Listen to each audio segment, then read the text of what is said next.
Okay, basically, I just went through a lesson, and then I thought these are the interesting point which we can discuss during this call, and I see what everybody make out of it. So first of all, Jeremy started his lecture based on a generalization accuracy. So aim of the game is to generalize, to get something where we can accurately predict the future, and then that's obvious. That's what we need to do as much as we generalize. And then afterwards, I think he started getting into very interesting debate on validation sets and OOB. And I have a few questions actually for rest of the guys' opinion. What I gathered from the lecture was like a validation set. Validation set is like he was quite against the random validation set. He said the validation set need to be very carefully chosen, rather than just selecting anything random.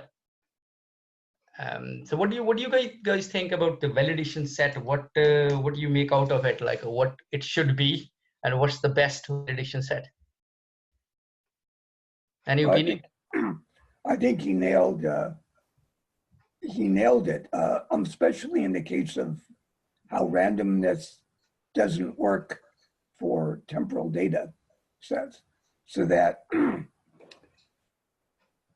like he said a number of times, he didn't want to create a model and then it fails and the company loses millions of dollars because it failed. And so you're only protected against that is the highest quality validation setting you can get. And so if there's temporal, then you're not doing random selection. Because anyway. Yeah, one of the things, I think one is the temporal effect, which is based on the date. So let's say if we don't have let's say temporal, in a sense, we are not looking at the time series. We have a data set, for example, the image classification the DL guys are doing.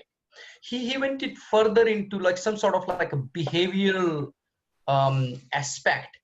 Again, we will, if we go for a validation as a random set, we will lose it. So that was quite interesting. I thought he was onto something.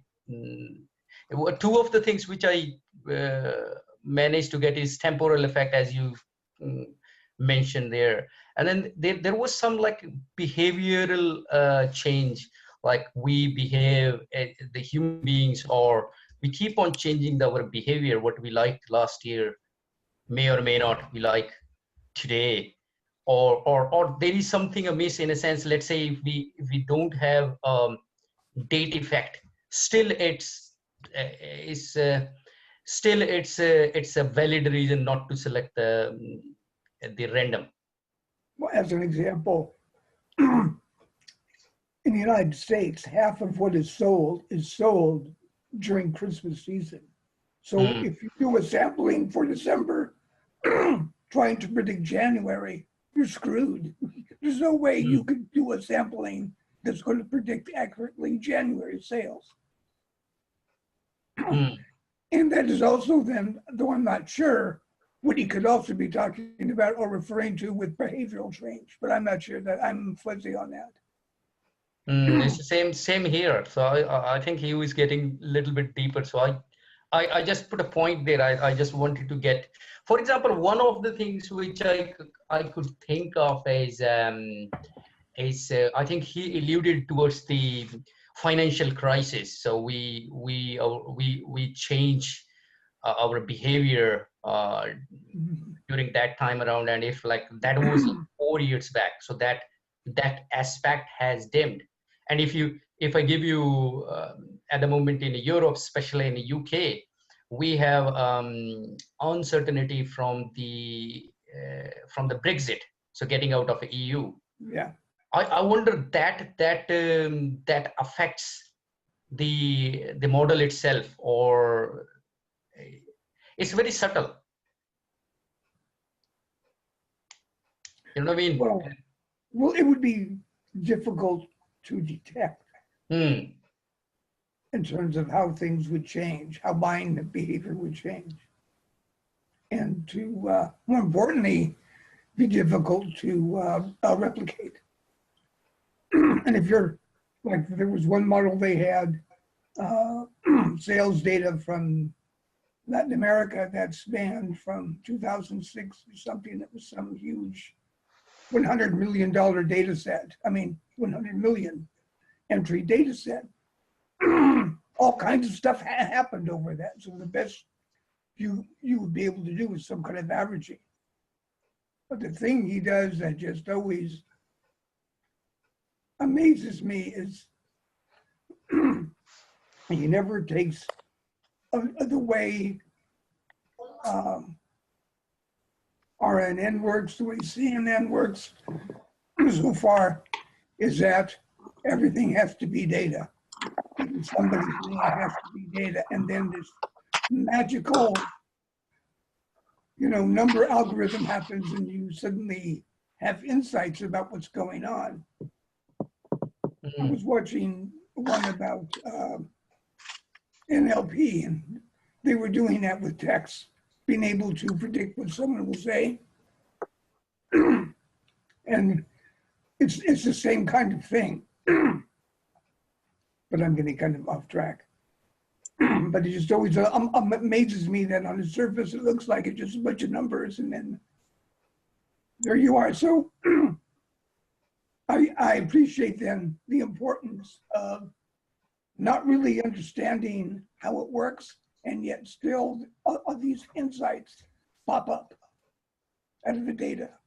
Yeah. So it's important that you have the best validation set that you can. Because when someone asks you, well, hey, you said to do this and it failed, what can you, what is your answer going to be? Yeah, so in every other textbook or resource you read about random forests, they straight away mention this cross-validation thing, like the most important thing. And Jeremy says that's actually in most cases it's not really something you should be using almost at all. Absolutely. Yeah, that's what he kind of says. And it kind of makes sense. Yeah, and look at here. He said one should not be doing it as it's not an important part of your tool set. That's exactly what I was, whoa. We are doing ML codes, and then this cross validation is it was taught us very religiously that we should be doing a cross validation, and he explained it very well. So again I think going back to the same point, I think temporal effect and behavioral change it makes the cross validation invalid, more or less. He said sometime you can use it, but it's not the most important part.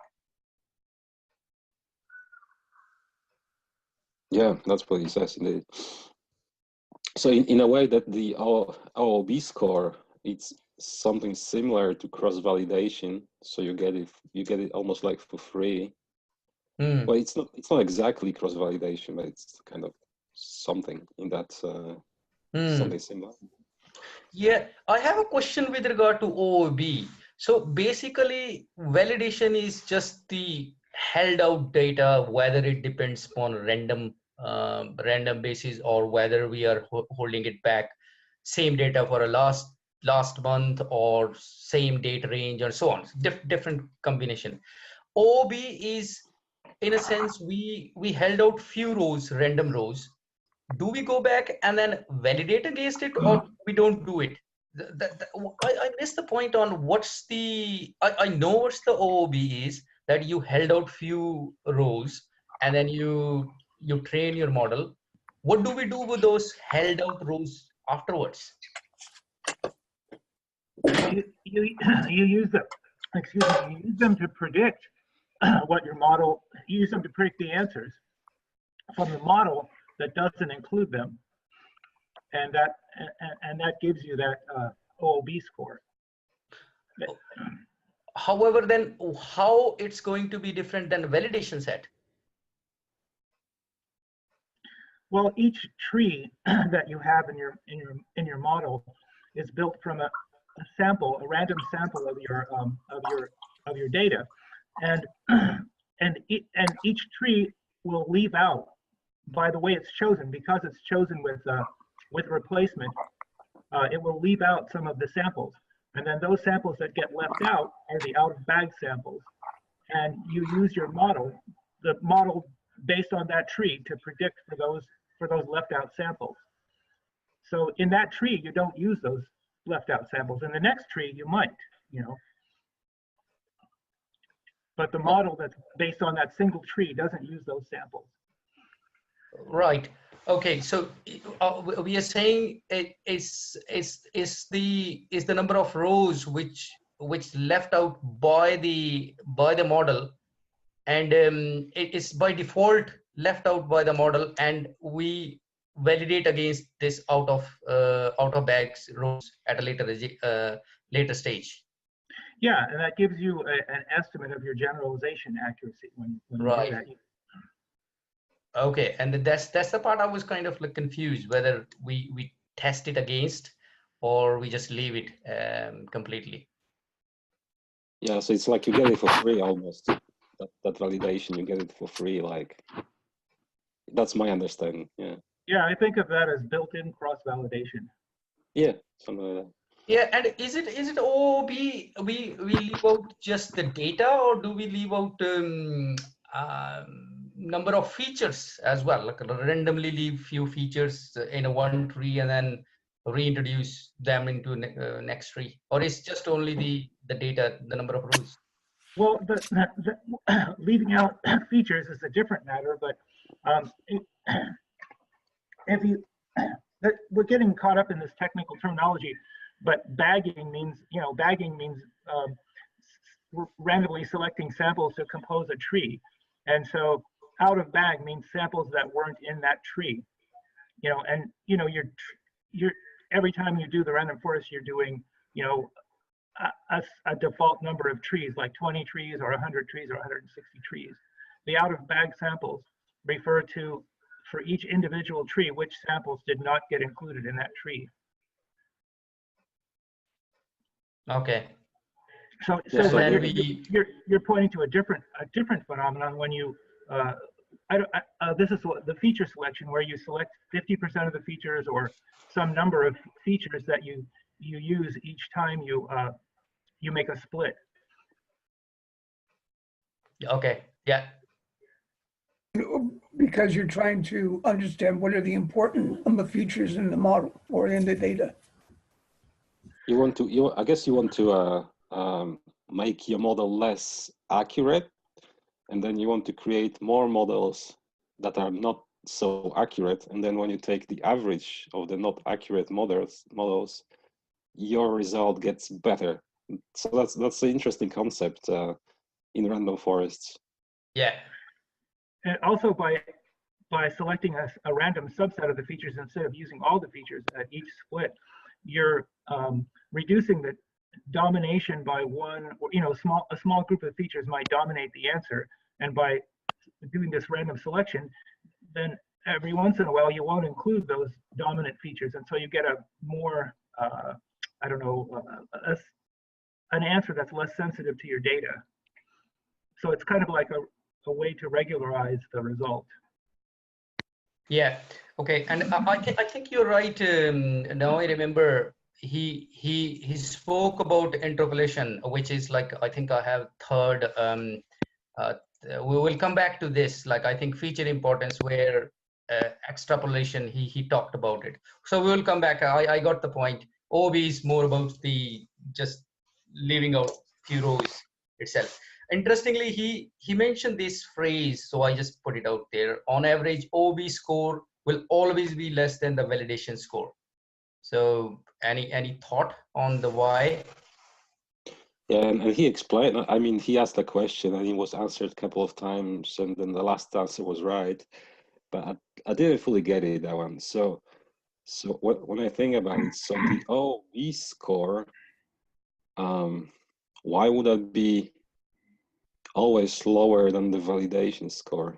Yeah, I still need to think I would about have it. thought just the opposite, but I think in the case when you have serial data, data that's changing, data that's dependent, data sets that are serially organized in time, then the if you do random sampling, which is the OOV is like random sampling, and so for the same reason we were talking about before, that's not as good as samples that, as when you apply your model to data that's just after it. Yeah, he also mentioned something that the OOB is not using the all trees as the validation. It is something in that regards. Yeah, yeah. Michael, you're right. I remember that point. I remember that point. He's saying we are using less data and it's going to be not that thick. So I think deepness of a tree is going to be less in case of OV. Like how the thickness will be less with OV? Any idea? Yeah, I'm thinking about it, but I didn't fully understood that one. So the validation set you put aside, and then you use all those trees, in many bags of trees, like many times, and then you use that prediction on your validation set. So it's a validation. Whereas OOB, first of all, you only have your training data minus your minus the data you've used for your trees. So I guess you get the less data to start with. Maybe that's why your score is lower. I didn't fully get it. I'm just thinking aloud now, but something I need to think about more. Yeah, I think that's a good point, Michael, because when you make your full model and apply it to a validation set, that means you're using all the data, all of your training data. But when you do the when you use the out of bag samples, you're somehow effectively using maybe most of your data set, but not all of it, because every time you select a tree, that tree doesn't include every single data point. It leaves out some of the samples. Yeah. So, I haven't any idea in OOB and in validation set what percentage we leave out. Like it's roughly 30%. Like when you sample without replacement, roughly 30% of the time you'll miss 30% of the data won't be sampled, and that's because looking at the other side of the coin. Well, if you imagine the sampling, I'm sorry, let me backtrack. Sampling with replacement. You can imagine that every time you sample, like if you have 3 balls in a box and you're sampling them, and every time you sample, say a red, white, and blue, every time you sample, you take one ball out and note what it is, then you put it back in, and then you take another random sample, and then you note what it is, and then you put it back in the box. That's what's sampling with replacement. And when you do that, you're bound to get duplicate samples. Like, so if you have a red, white, and blue ball, and you do this 10 times, there's going to be times when you pick a red ball. Well, let's say if you do it 3 times, there's going to be times when you pick a red ball twice and a white ball once, and then you don't even get the blue ball. So the blue ball is the out of bag sample. Does that make sense? Yeah. And to add to your point, I remember he mentioned that when we do this, the method which you just explained, there is a 40 to 50% chance the same sample will come back in a sample. No, it's more like I remember this number. It's something like it's on the order of 60% of the time you'll 60% of the samples in a given sample, 60% of the time, I'm sorry, 30% of those samples will be left out. That's what I mean. Okay. So you're only going to be sampling something like 60% of your data when you do a sample with replacement. Okay. Now you can try it. You know, try this yourself with 3 balls and then sample 3 balls out of that set. You know, 3 different color balls. Sample 3 balls out of that set, and you'll see that, you know, if you have a red, white, and blue ball, you're not always going to get red, white, and blue. Sometimes you'll get red, red, and white, and sometimes you'll get white, white, and blue. You know, so that every time you do a sample like that, you're going to leave out. You're not going to get all the data because you'll have duplicates. So are you saying when we do the validation set, do we like do the with replacement or without replacement? No, the validation set is already chosen for you. It's the next 10,000 samples or whatever. So that set is already chosen. And when you evaluate on the validation set, you've already built your model, and now you're going to apply your model to that validation set. Right. Yeah, good. And remember what a model is. A random forest model is basically a decision tree, and it says, you know, if this feature is less than that number, then ask the next question. If feature number 2 is less than that number, then, and you sort of keep asking those questions, and then at the end you get a prediction. So the model tells you what the conditions are that you're gonna impose. It tells you what the questions you're gonna ask are. Like, is this feature greater than 5 or less than 5? And if it's greater than 5, then ask, is this next feature greater than 2 or less than 2? And you just keep doing that. And then the final question says, you know, if this last feature is greater than 10 or less than 10, then the label should be this. You know, so you're going down that decision tree. When you're applying a model, is like going down a decision tree and then making a decision on what the label should be. Yeah.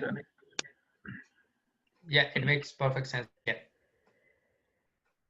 Yeah, what was interesting to me was like when he compared that to, say, linear regression model, where the linear regression model can predict on data that it didn't see. Like if there was a straight line, you can kind of predict to an extent to a data that you didn't see, whereas the random forest doesn't have the ability.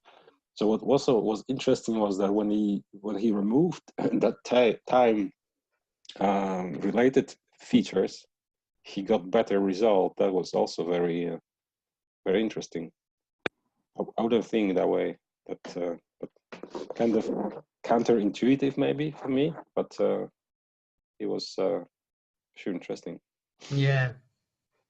Yeah, and but to add to another thing, like another, always like what he mentioned is he will have like validation sets around 4, 5, and then you remember he made a graph where you have a 4, 5 validation set, and then he'll test it against the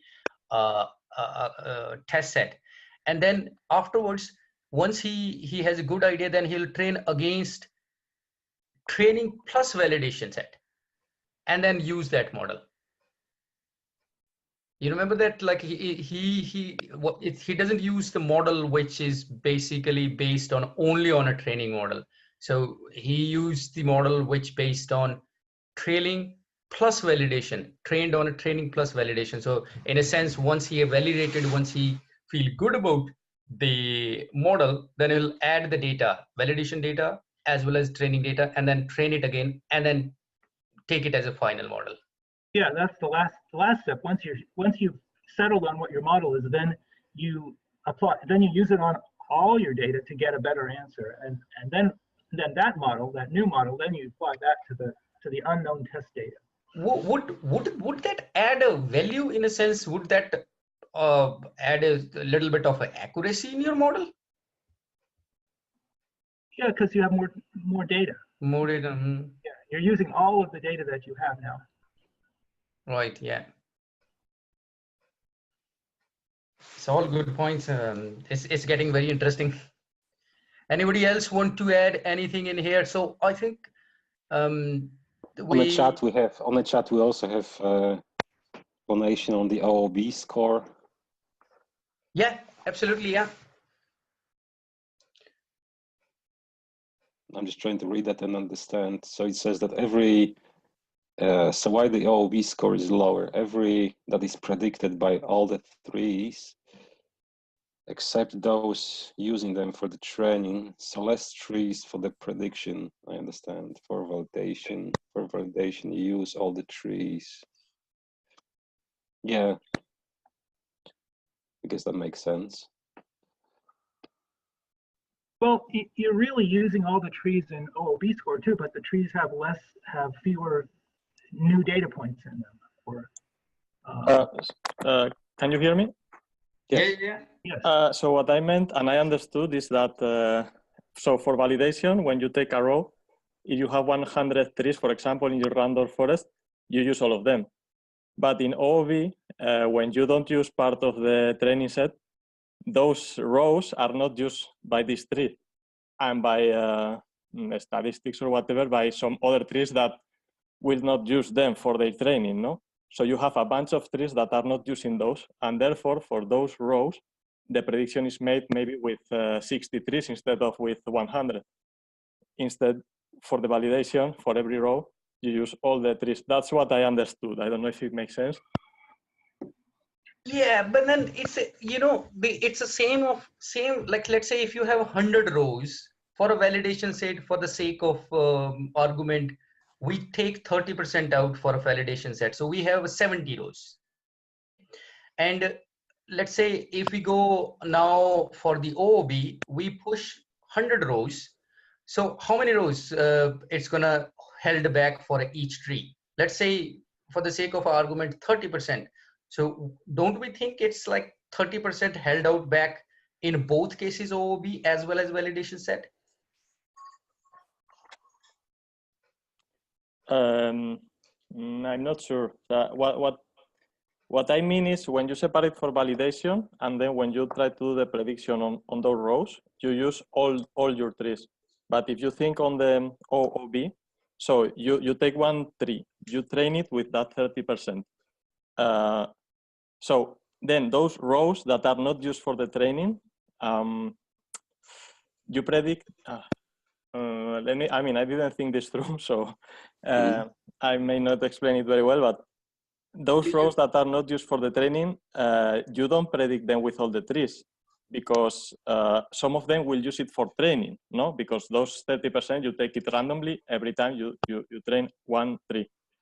So there is, each row is not used for the OOB from every tree, is what I mean. So you use less trees for each prediction, is the only point. Yeah. I know I'm not explaining it very well, but I don't know if you get what. Actually, the point which you are making is very valid, and that's the point I got it. Very honest with you, I need to read back. I'll go back and read before you. A couple of guys explain the same thing, so I think you have a valid point. It's me which is going to go back and then have maybe read through a little bit more. Okay.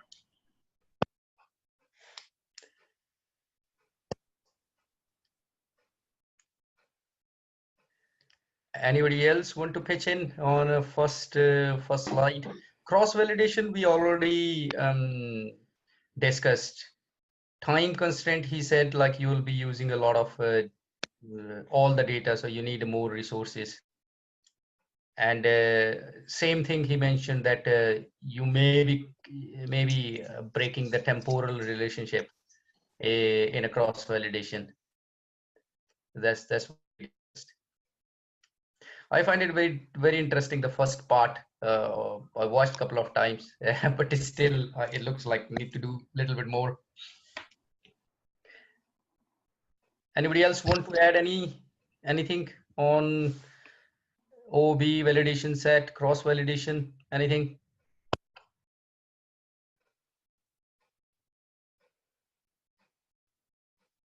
All right, So let's move to the next part, which was tree interpretation. So I just took a snapshot from this snapshot from the slide, and it was quite straightforward that we have a mean values here on each branch, and basically what he was trying to say is like, and the top you have that's mean value, and then when it branch off, the coupler add up this value 0.156, enclosure decrease the accuracy by minus 0.39, and then model ID less than this value increase. So this is how it's just hop on a one step to another. These are the different values added or subtracted, and that's the leaf of the tree. So he was just trying to explain what each feature is doing to our model. So that's what he was explaining. I just again I'm gonna throw out these three things. So I think prediction is that's the value which I think is prediction, and the contribution is this, as it's straightforward. Anybody can add in, but I'm lost on a bias. What's the bias is? So I'm just gonna leave it open for you guys to just pitch in.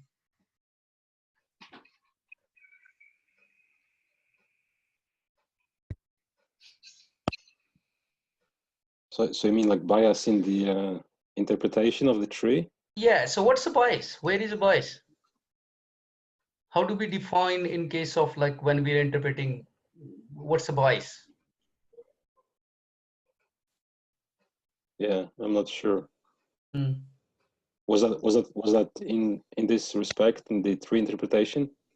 Yeah, so when he was doing a tree interpretation in the code itself, he says there are three parts: prediction, bias, and contribution. And the prediction, I thought these are the predictions. Contributions are these. He mentioned briefly bias. He just went through, but I didn't catch it. So I just thought I'll just put it there. Maybe other people have an idea. Yeah, I'm not sure. I didn't get it. I'm having I put on the Slack as well. You know, the underfitting and overfitting. We bias as a term in terms of like ML or DL. I'm still trying to make a sense of it. Mm-hmm. Anybody wants to pitch in for a bias? In general, bias is something when your model is too simple. So if the complexity of model is, let's say, less than what is required, then it is not going to capture the complexity of the whatever data we have. So simplistic model would go toward like we can call it more biased model, and the other way around. Yeah, so the bias, we say underfit. Is that what you mean? Yeah, bias is underfit. So it's kind of it has some bias in a sense. It's just jumping onto the conclusion with less data or less training, less complexity. less complexity. So, yeah, so like in terms of, let's say, if our data is quadratic in nature, like the structure of the data, the ideal fit would be quadratic functional form, and we are trying to fit a linear model in top of it. We can say that it is a biased model. Makes sense.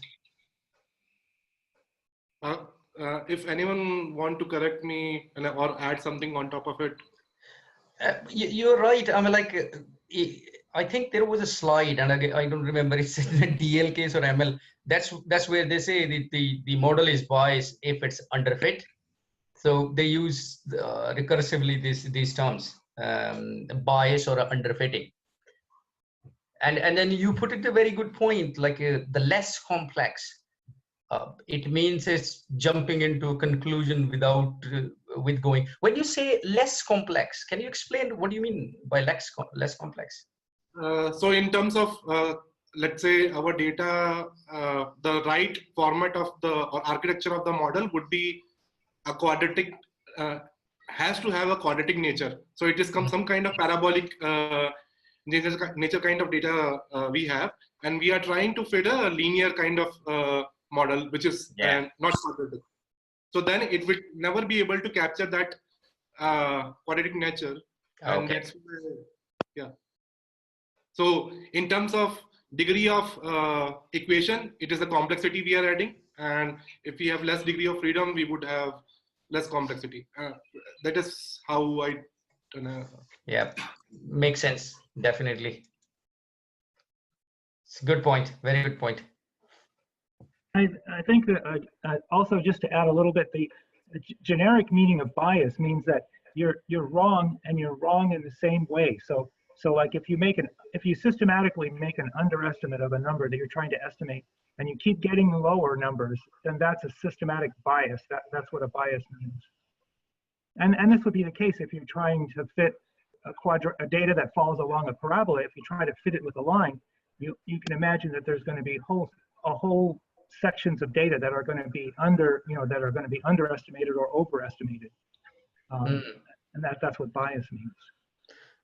Yeah, and in terms of bias, would be like one part I understand. Okay, it has a less amount of a data or less varied data. What other what other points we can make out that the model is biased because we haven't. One thing I understand is not enough training. What other points we can put in where we say the model is biased? We have to go through this 10 steps to make sure it's properly trained. You know what I'm saying?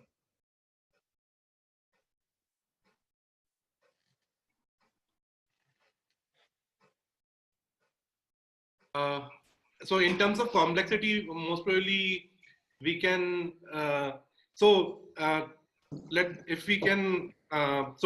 If we go toward a more generic solution and a problem, let's say if we have an image kind of data and we have a convolution kind of network, so maybe number of parameters define the complexity there.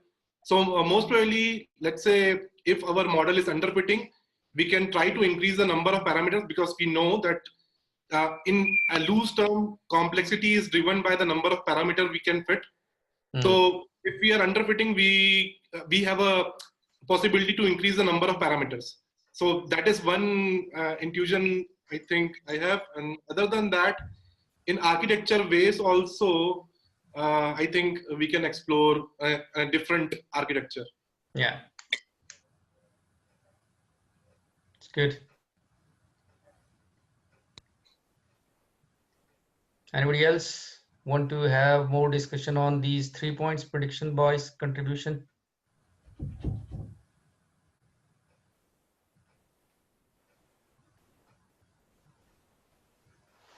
Right, okay. And then this small bit, I put the waterfall chart. I actually just Googled it. I could find this GitHub library for waterfall chart. So I haven't explored it yet though. I just put the link up there.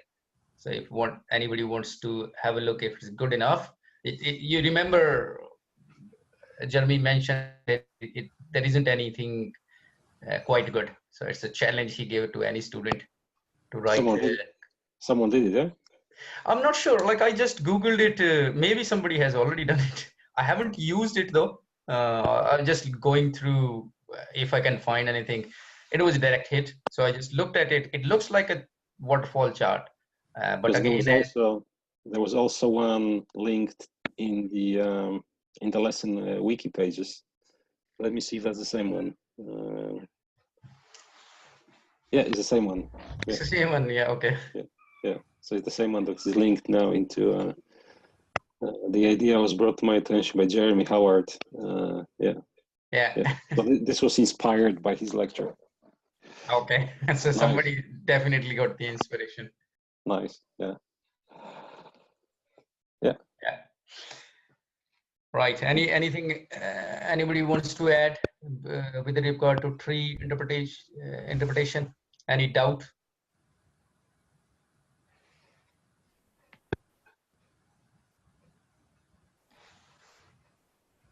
Okay, then we move on. Okay. Right. Okay. So the next one was again, I couldn't capture quite a lot of points. There's the extrapolation. What I gathered was like, I think feature importance. So he tried to explain as we discussed a few minutes back, the importance of each feature. What caught my eye was like he says, avoid time-dependent variables if rest of the feature can give us a stronger relationship. That was quite interesting point, that anything which is time-dependent. I think he did got rid of sales ID, machine ID, quite a lot of which gradually increasing, which you can make out the. Well, he got rid of age also, and he got rid of year as well. Yeah. So that's interesting. We like initially when we were doing the validation set, when we were discussing, he said you need to be wary of the fact that you are not destroying the temporal effect when you're going to do the modeling. But now in this case, avoid anything time dependent for a feature selection. It's just the opposite on the what we were saying in the validation set. What's the opinion? I assume it's because we cannot extrapolate with random trees, no? If you take some variable that is growing continuously, and for example, the prediction is proportional to this variable, since we cannot extrapolate, from the last point that you have, you will do a bad prediction, no? If you use a time variable. I understood. Yeah, I guess you still want to use validation as your last, because that's as your last available data you have. Yeah. That still makes sense. And then because that data could be different to what it was like years ago. So even if you remove the year from the equation, you still want to use the latest data as a validation. Yeah, because then you will see how your model is working on the data that didn't see. So yeah, it's kind of, yeah, I see a point. It's kind of, once you're saying you should use the latest, and then it doesn't really matter. But yeah. I think you made a good point, Michael, there. Got my attention that I think in a validation, in a training set, you want to maintain that relationship within a data. But then I think when you coming into extrapolation, you're saying the time factor is give you some idea, but you want to just get rid of them to see if the like a non-time dependent variables are giving you some idea about the model itself, and just to uncover that. So I'm assuming that in the end, the time dependent features will give you the idea about how the predictions are going to be, but at the same time you want to uncover those hidden relationship between the variables which are not time dependent. Yeah. If I get it right. Not sure. Come on, guys, say something about this.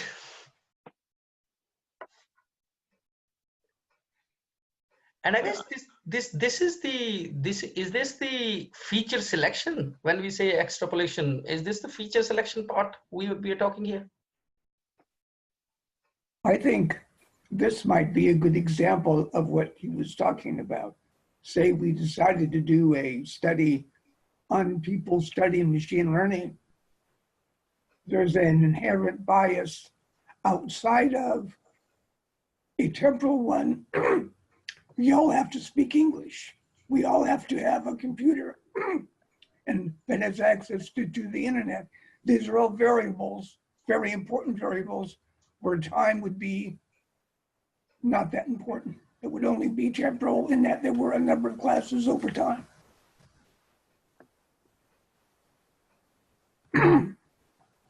So even though time is important, time is irrelevant. You know, the age would be more important, background would be more important. All of those variables would be way more important than time, even though time is integral.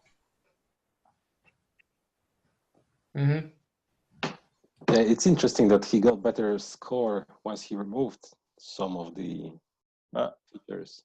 I think once you understand why random forest doesn't work well with extrapolation, extrapolation when you give values that you didn't see in the training set, if you understand that first, then it's easy to understand why a temporal variable will never work well here, no? Because anything that you provide in time that is after what you use for training is outside your training set, right? You are always extrapolating. If you use a time variable and then you use it in a future time, your model. Right.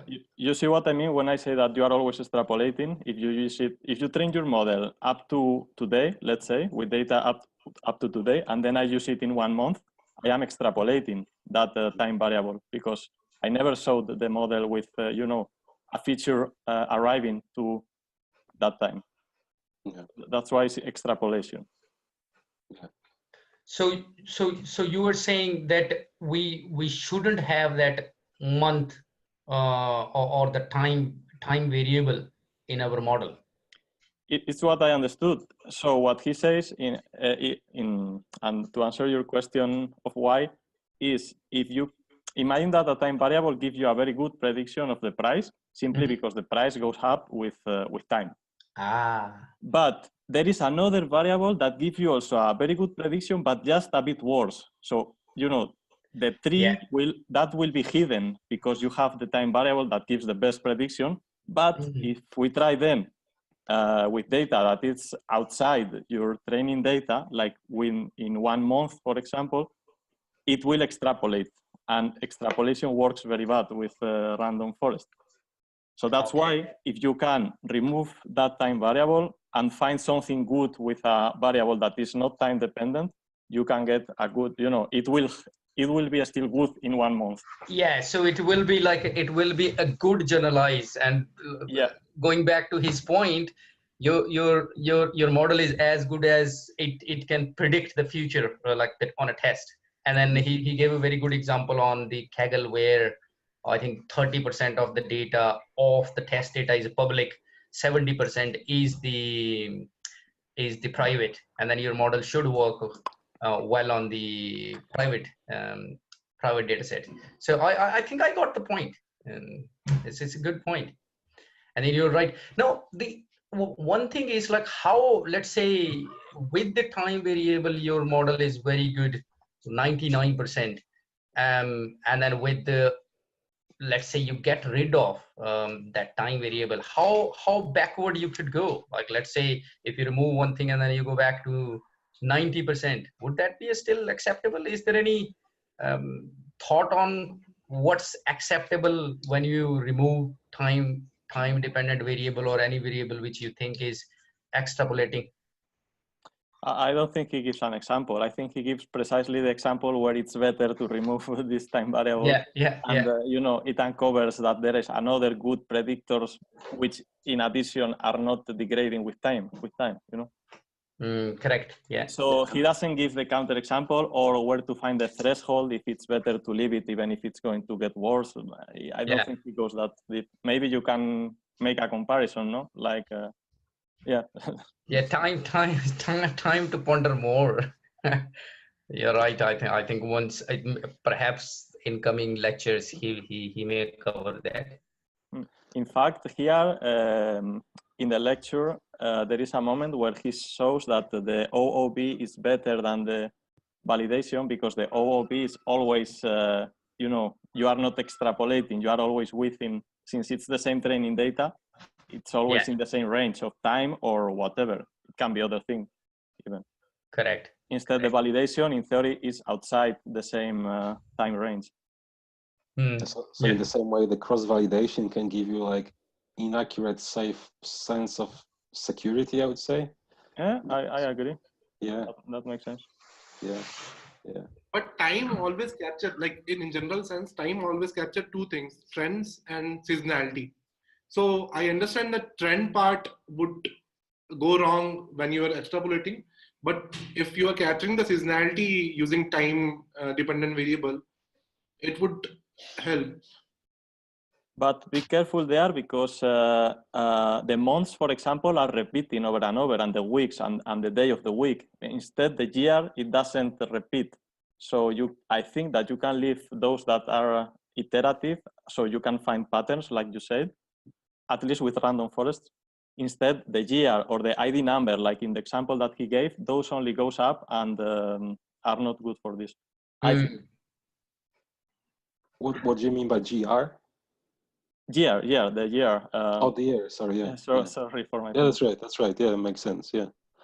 Unless year also was like, every 3 years there will be like the big sale or something, and everything was selling. But I don't think you would capture this with a random forest, I think, because of the extrapolation problem. Okay. Yeah.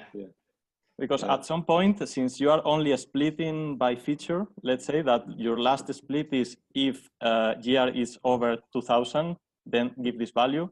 If the year is 3000, you will give the same value that with 2001. You see the problem with extrapolation? Yeah.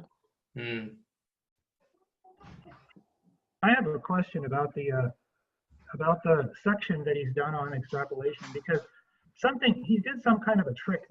There's no way you're getting 0.999% accuracy in after this change, because he's changed the game.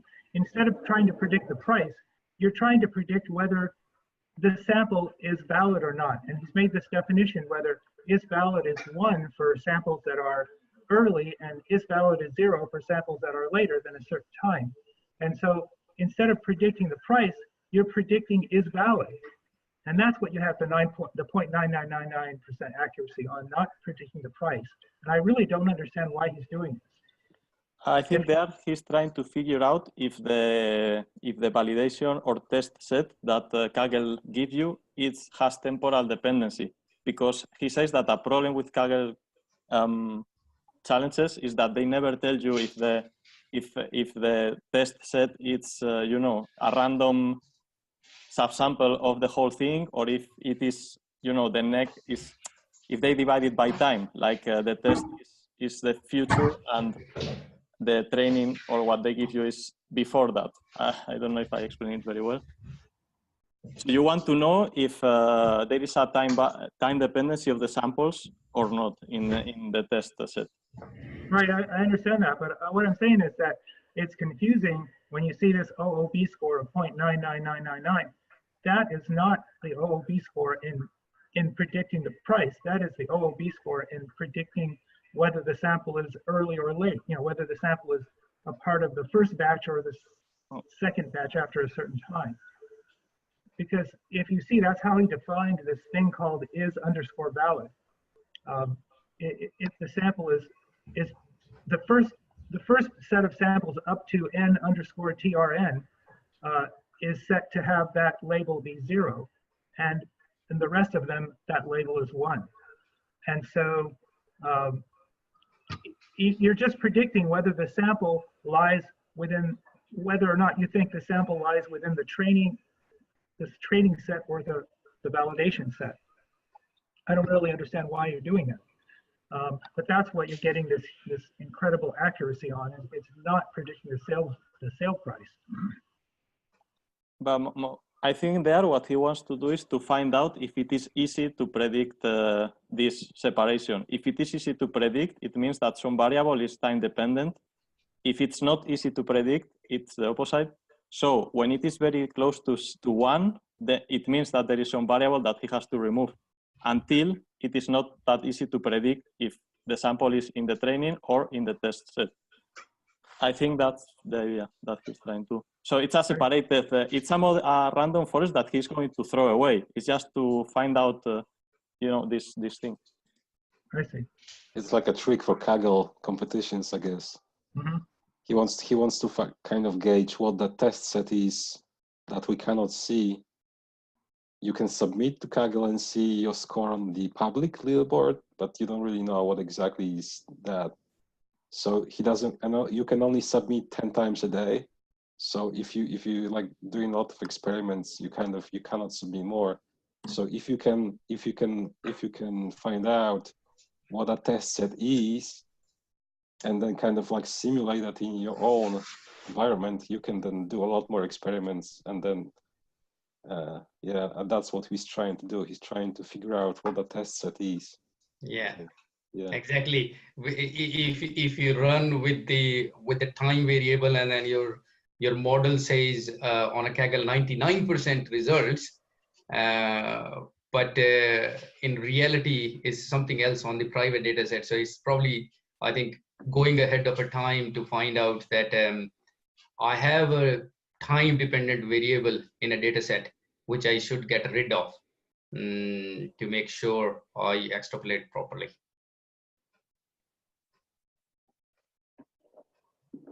Yeah, Jeremy was Kaggle multiple times winner, so he knows all those tricks, I guess. He was a president as well, I think, in a Kaggle. I think so. Yeah. So he knows inside out. Yeah. All right. Anything else on the feature importance or exploration? Anything want to add?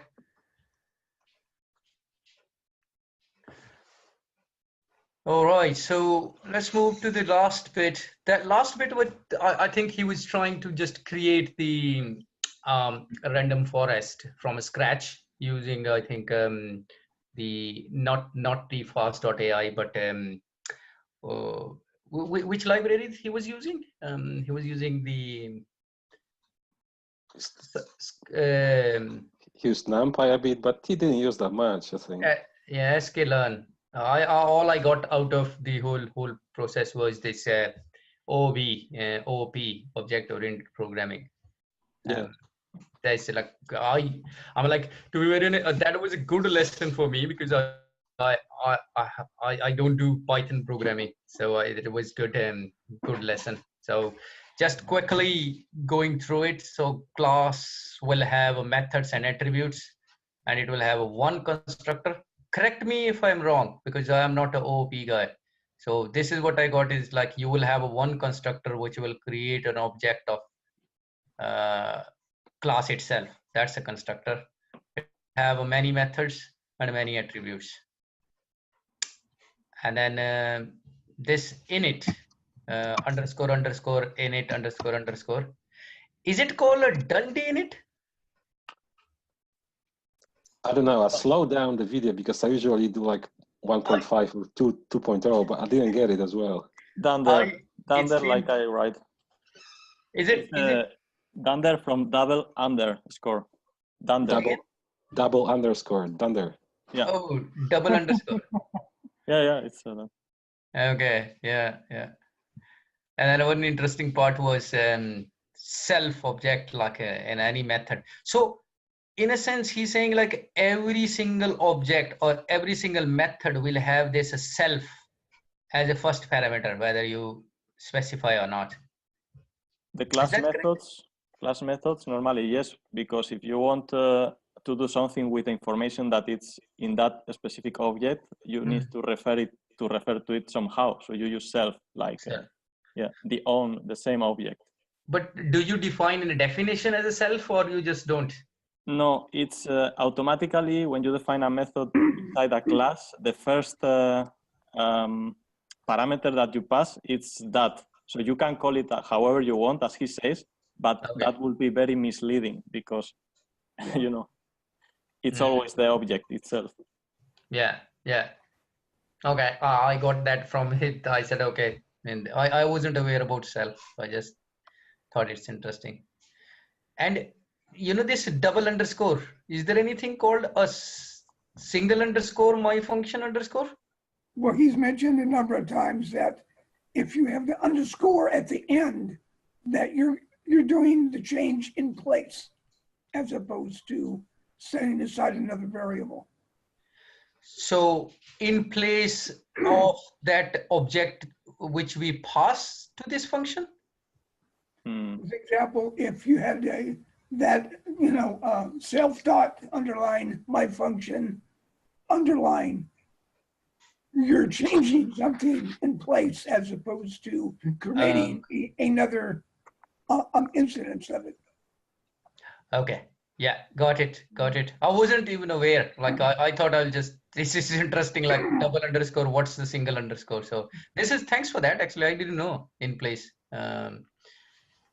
If you put underscore, single underscore. One of the things I kind of like, but I can see confusing, is that he's creating a number of standards like X and Y. And everyone assumes what X and Y is, or Z. So that NP is, a NumPy and RNN or CNN, creating all these acronyms. But he's also creating a language for at least that we'll understand. Someone from some other place, from some other library would be completely confused. Because I can understand his confusion about being a data scientist as opposed to a programmer. Yeah. The only thing I would do was that for Fast.ai, at the beginning, there'd be some comments defining those terms. Because normally, my attitude about programming is that I don't try to educate you on the application. I assume you understand the application. But when you use specific terms consistently throughout, then you should let people know what they are. P1 means I'm a printer one instead of just using P1 and never talking about it. Correct. I think he explained a couple of times during the last 3-4 lectures that he's very unconventional in programming. And I agree, like those X, Y, Z, like the variable names, and then even not only that, like just write everything in one line, which Python allows you, but it's difficult to read. In this case, when he was creating these methods, in the method itself, the assignment is, I think, 5 different variables got assigned in one line. Yeah. So I know he mentioned that himself, that he's just a data scientist. He's more interested into numbers, not the standards. I think he doesn't follow those PEP standards. What he's talking about is that unlike the real world, where things go into this thing called production, and other people have to maintain what is in production, and he doesn't have to do that. So he can do whatever he wants. But he is creating a language that we all are beginning to understand in terms of not just the vocabulary, but in terms of how we program and put things together. Yeah. And that's undefined. So. Yeah, even I think I heard there was a deep learning course 1 where there wasn't any documentation and very less information, but now for version 3 things have improved quite a lot. So I'm hoping things will get better and better as we go along. Also, because I'm taking that class, he's clearly changing from what he did in version 2. You're taking a very different perspective. Right. And it's a good one. It makes a whole lot more sense. So it's a work in progress. Yeah. Correct.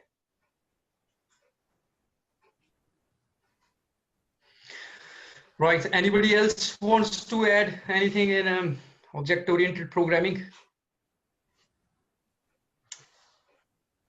Right. Okay. I think we are 5-6 minutes over as well. So yeah, just a heads up that we are thinking about changing the time that we meet on Sundays.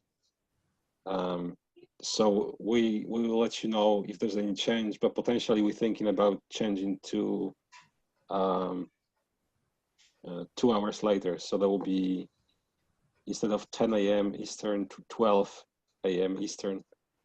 But we will confirm that one and send that information on Slack and also in the emails.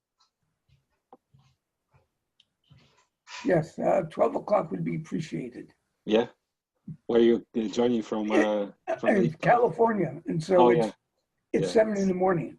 So it's early for a Sunday. Yeah. So that will be the same time as the deep learning group, just on Sunday. Yeah. But that's, so we're going to announce it once it's finalized.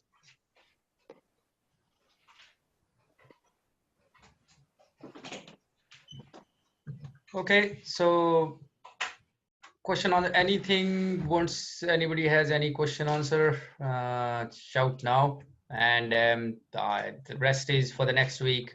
You know what we need to do, watch lesson 6. So we will let you know the new timing. Let's have a more discussion on the Slack, and before next lesson we will announce, Michael will announce what that new timing is. I have just one very quick question. I never had the time to start practicing, as he recommends again and again. What Kaggle, there is any Kaggle specific competition that you recommend to start playing with, or directly the one that he presents in the course? I think a couple of us, Christian is doing a taxi fare prediction, and yes. It's a playground competition which is open all the time. So a couple of us did it. I will send link to that here in the chat. Okay, that would be great. Yeah. So this or in the Slack if you prefer. So it's more. Yeah. It stays there. Yeah. And the most of the currently active competitions are, I think, in the image recognition mostly. But if there's anything that kind of makes sense for random forests, that'll be interesting to do, because I find it interesting to kind of compete with other guys, and then there's this time pressure, and there's a lot of also insights you can get from Kaggle. So I think it's a good way to do it.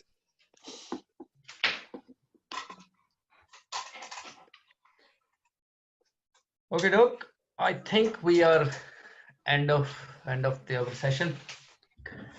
Any burning question somebody wants to discuss before we finish off the weekend and start preparing for a week?